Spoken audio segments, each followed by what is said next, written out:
કામગીરી સામે આવી છે ત્યારે Odhav ring road Adani circle ઉપર ટ્રાફિક પોલીસે વાહન ચેકિંગ દરમિયાન કારમાંથી દેશી તમંચા સાથે 3 આરોપીની ધરપકડ કરી છે।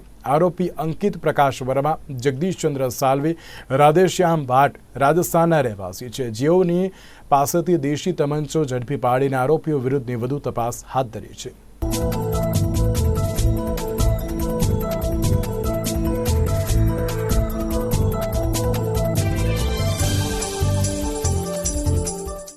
ગઈકાલ તારીખ 24/7/24ના રોજ સવારમાં અદાણી સર્કલ જોડે વાહન ચેકિંગ કરતા એક શંકાસ્પદ વાહન ઊભું રાખેલું ચેક કરતા એમાં 3 આરોપીઓ ગાડી મૂકીને નાસી ગયેલા। અમારી પોલીસે, ટ્રાફિક પોલીસે 3 આરોપીઓને પકડીને ગાડી ચેક કરતા એમાંથી દેશી બનાવટનો તમંચો અને 2 કારતૂસ મળી આવે। તમામ 3 આરોપીઓ જે છે રાજસ્થાનના છે અને રાજસ્થાનથી અમદાવાદ આવેલા।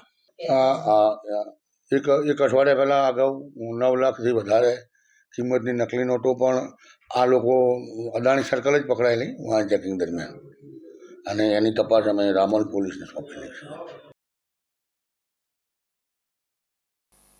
તો અત્યાર સુધીના સમાચાર, વધુ સમાચાર માટે આપ જોતા રહો નિર્માણ ન્યૂઝ। નમસ્કાર।